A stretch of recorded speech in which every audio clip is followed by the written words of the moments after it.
Transmedia forum आप सभी का स्वागत करता है। आप मेरा चैनल लाइक और सब्सक्राइब कर दीजिए।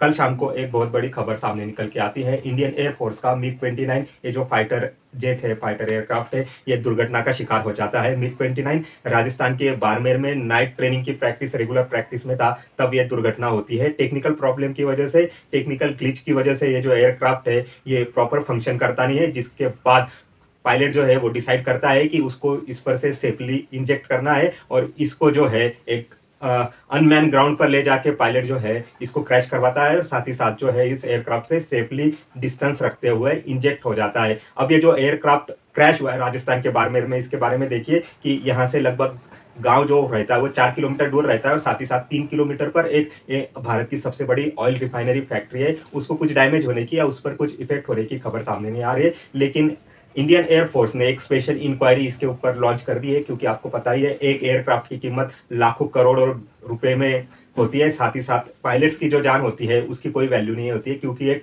अच्छा पायलट बनने के लिए, एक मास्टर पायलट बनने के लिए लगभग 5 से 8 साल का समय जाता है। उसके बाद कोई एक पायलट जो है वो अच्छे से ट्रेन रहता है, जो डिफरेंट डिफरेंट सिनेरियो में माउंटेन टेरेन से लेके डेजर्ट तक और डेजर्ट से लेके लंबी लंबी जो फ्लाइट्स होती है 50,000 किलोमीटर के ऊपर तक, 50,000 या 50,000 फीट ऊपर तक के, वहां पर वो फंक्शन प्रॉपरली एयरक्राफ्ट उड़ा पाता है या नहीं, या कैसे सिनारियों में वॉर लाइक सिचुएशन में एयरक्राफ्ट उड़ाता है कि नहीं, वो पायलट्स की एक अलग जिंदगी होती है और उनको एक अलग सिनेरियो में ढाला जाता है इंडियन एयरफोर्स के द्वारा। इसीलिए एक पायलट की जो होती है जिंदगी, जो वैल्यू होती है, उसको हम पैसों में नहीं काउंट कर सकते। हाँ, लेकिन एयरक्राफ्ट को पैसों में जरूर काउंट किया जाता है। तो एआई अभी जो है इंडियन एयरफोर्स ने प्रॉपर तरीके से इंक्वायरी लॉन्च की है। इसमें देखा जाएगा कि एयरक्राफ्ट का टेक्निकल प्रॉब्लम क्या था जिसकी वजह से ये फाइटर प्लेन को जो है इसको क्रैश करवाना पड़ा, या पायलट्स के द्वारा एसओपी फॉलो करने में, प्रॉपर प्रोसीजर फॉलो करने में कहीं कुछ गलती हुई है। इसकी एक इंक्वायरी की जाएगी इंडियन एयरफोर्स के द्वारा। उसके बाद ही कुछ रिजल्ट सामने आता है तो वो बताया जाएगा। फिलहाल के लिए दोनों जो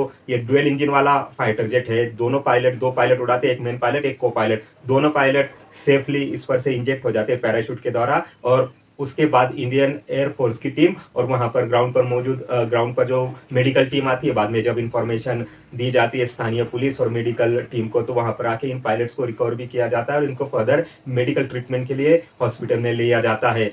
आगे बढ़ के देखते हैं कि दूसरी ये खबर है कि कैबिनेट कमेटी ने, गवर्नमेंट ऑफ इंडिया ने 26,000 करोड़ के लिए एरो इंजन के जो मिग 30 MKI जो इंडिया का बैकबोन फाइटर जेट कहा जाता है उसके लिए मंजूरी दे दी है।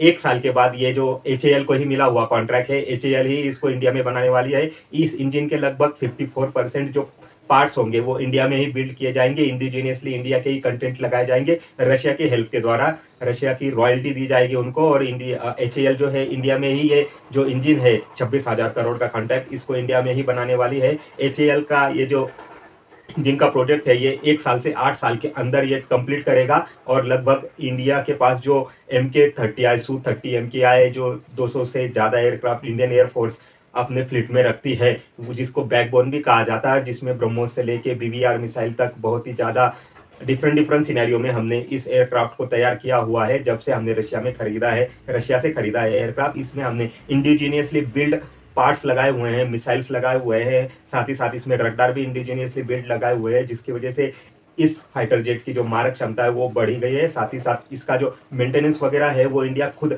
अपने देश में ही करता है। तो इसी की वजह से इंडिया की जो रिलायबिलिटी है रशिया के ऊपर वो धीरे धीरे कम होती जा रही है। अब ये इंडिया खुद अपने देश में 26,000 करोड़ के एयरक्राफ्ट की इंजन बनाने वाला है, एरो इंजन बनाने वाला है। उससे इंडिया को इस एयर इंजन की टेक्नोलॉजी समझने में भी मदद होगी। साथ ही साथ फर्दर इंडिया जो एम का प्रोजेक्ट बना रहा है और अपने कावेरी इंजन पर जो काम कर रहा है उसमें भी इंडिया कुछ उसका इम्प्लीमेंटेशन कर पाता है। उसमें कुछ कावेरी इंजन की जो एक टाइप से ग्रोथ रुक गई है उसमें कुछ वो फर्दर आगे बढ़ पाता है। तो वो देखने वाली बात, आगे आने वाले समय में हमको उसको भी मॉनिटर करना होगा। फिलहाल के लिए आप मेरा channel transmedia forum like subscribe कर दीजिए। Thank you very much.